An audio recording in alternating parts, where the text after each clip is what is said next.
નમસ્કાર અને સ્વાગત છે. આજે આપણે ગુજરાતમાં ઇલેક્ટ્રિકલ એન્જિનિયરો માટે આવેલી સરકારી નોકરીની જે નવી તકો છે એને એકદમ વિગતવાર સમજીશું. ચાલો શરૂ કરીએ. તો આજના આ વિશ્લેષણમાં આપણે શું જોવાના છીએ? સૌથી પહેલાં તો નવી જીપીએસસી એન્જિનિયરિંગ નોકરીઓ વિશે વાત કરીશું. પછી કઈ બે ભૂમિકાઓ માટે જગ્યાઓ ખુલ્લી છે એ જોઈશું. યોગ્યતા શું છે એની ચકાસણી કરીશું. પસંદગીનો માર્ગ કેવો રહેશે અને છેલ્લે અરજી માટેની જે મુખ્ય વિગતો છે એના પર નજર નાખીશું. તો સૌથી પહેલા મોટા સમાચાર એ છે કે ગુજરાત જાહેર સેવા આયોગ એટલે કે જીપીએસસી એ વર્ષ 2025-26 માટે ક્લાસ 2 ઇલેક્ટ્રિકલ એન્જિનિયરિંગ પોસ્ટ માટે નવી ભરતીની જાહેરાત કરી દીધી છે. હવે આ જે ભરતી છે એમાં ખાસ કરીને બે અલગ ભૂમિકાઓ એટલે કે પોસ્ટ્સ માટે જગ્યાઓ છે. તો ચાલો જોઈએ કે આ કઈ પોસ્ટ્સ છે અને એમાં શું તફાવત છે. જુઓ, અહીંયા બે મુખ્ય પદ છે. એક છે ડેપ્યુટી એક્ઝિક્યુટિવ એન્જિનિયર અને બીજું છે assistant engineer. Deputy executive engineer માટે 3 ખાલી જગ્યાઓ છે, જ્યારે અસિસ્ટન્ટ એન્જિનિયર માટે 1. દેખીતી રીતે ગ્રેડ પે અને શરૂઆતના પગારમાં પણ સારો એવો તફાવત છે. સૌથી પહેલા વાત કરીએ ડેપ્યુટી એક્ઝિક્યુટિવ એન્જિનિયરની. આ લેવલ 9ની પોસ્ટ છે અને આમાં શરૂઆતનો માસિક પગાર છે ₹53,100. અને હવે વાત કરીએ આસિસ્ટન્ટ એન્જિનિયરની, તો આ લેવલ 8ની પોસ્ટ છે.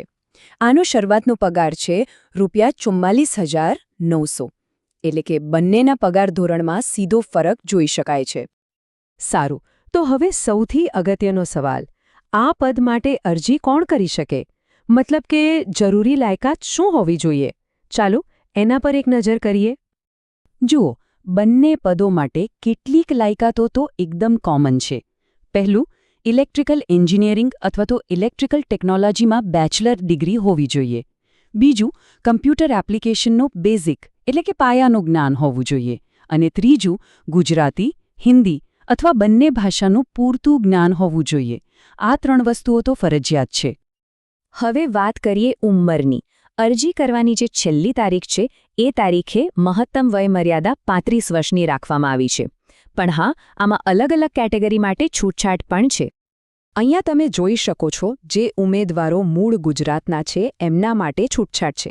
જેમ કે એસસી, એસટી, એસસીબીસી અને ઈડબ્લ્યુએસ કેટેગરી માટે 5 વર્ષની છૂટ છે.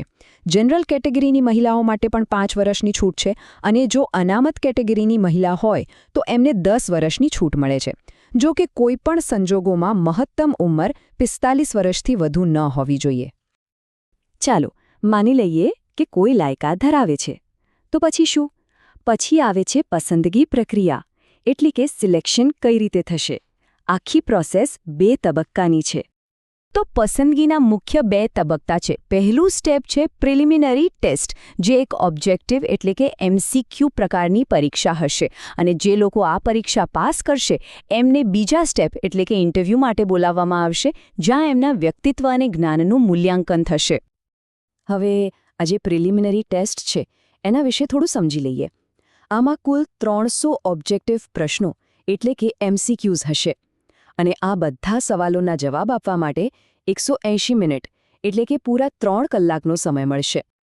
હવે આ 300 માર્ક્સ કઈ રીતે વહેંચાયેલા છે એ બહુ રસપ્રદ છે. એમાંથી 100 માર્ક્સ જનરલ સ્ટડીઝના છે, પણ બાકીના 200 માર્ક્સ જે છે એ પૂરેપૂરા તમારા વિષયના છે, એટલે કે ઇલેક્ટ્રિકલ એન્જિનિયરિંગના.